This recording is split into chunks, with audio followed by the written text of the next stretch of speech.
talk enough about the difference between self-indulgence and self-worth. On the surface, they can look the same. People speaking up, walking away from what doesn't serve them, setting boundaries. But what's driving those choices is what really matters. In today's culture, we often label people as narcissists when really they're just drowning in self-indulgence. It's not always about grandiosity. Sometimes it's just an exaggerated need to feel important, a refusal to feel discomfort, and an unspoken emotional expectation that the world should rearrange itself to accommodate your feelings without you having to do or give anything in return. At the core of it, relevance. That's the carrot that's being chased. And for a lot of people, it's not even about being loved.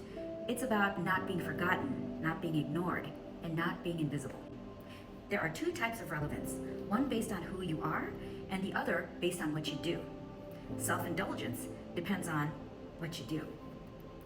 It thrives on control, compliance, and unquestioned loyalty. It shows up loud on social media. It's always checking who's watching, who's clapping, who's picking up what you're putting down. If no one's paying attention, it collapses, it throws tantrums, it lashes out, or it shuts down. Because without external proof, it has no internal compass. Self-worth is quieter. It doesn't need to prove anything. It doesn't fall apart when someone says no.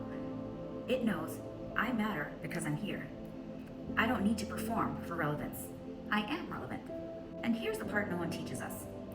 The kind of self-worth, real, grounded, embodied self-worth, usually forms in childhood. Not because you were made to feel special, but ironically because you were made to feel acceptable even in your most unspecial moments. You were good enough. If you were only noticed or acknowledged when you were performing, achieving, struggling, sick, or standing out in some way, you learned that your value had to be earned. That love wasn't a given, it came with conditions.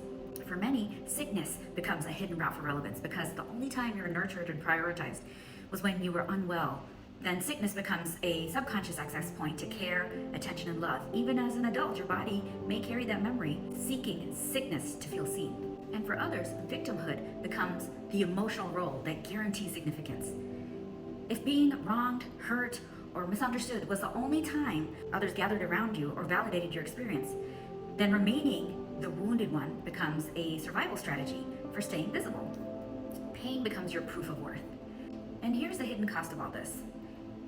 It makes it hard to trust love when it shows up without strings. Because if the only time you felt important or worthy was when you were shining, suffering, or surviving something, then being ordinary or being flawed feels like invisibility, like rejection, like you've stopped mattering. People who struggle to trust aren't always avoiding intimacy. They're often protecting the version of themselves they had to become just to feel acceptable in the first place. If you were loved and felt safe, even when you were ordinary or messed up, when you weren't impressive, when you were rude, withdrawn, difficult, or trying to push people away, and someone still stayed, still reached out for you, still tried to fix what was broken instead of giving up on it, then you carry this quiet, powerful truth with you. I didn't have to be extraordinary to be enough. Even when I made it hard to love me, I am not unlovable. That kind of love doesn't punish you for being in pain. It doesn't shut down or retaliate. It leans in, it repairs, and sometimes even through a counselor, because a relationship is worth the work.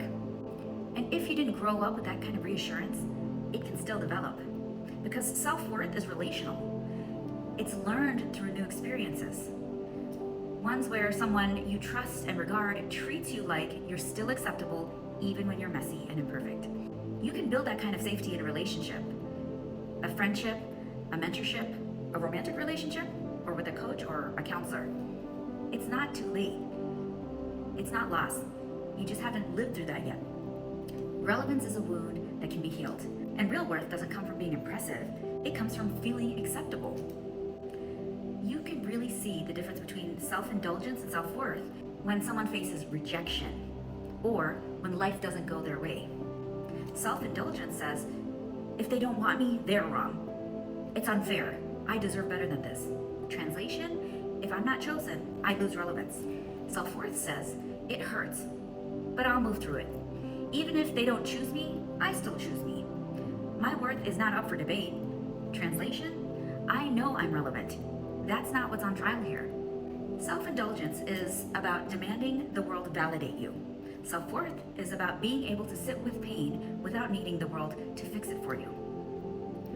One is ego preservation, the other is soul preservation. Self-indulgence here and there is normal. We all want to be chosen, to feel special, to be seen. But it can't become your identity. It can't take the place of self-worth, because self-worth is an inside job, and without it, everything else becomes a performance. That's the difference between defending your image and actually respecting yourself and your value as a person.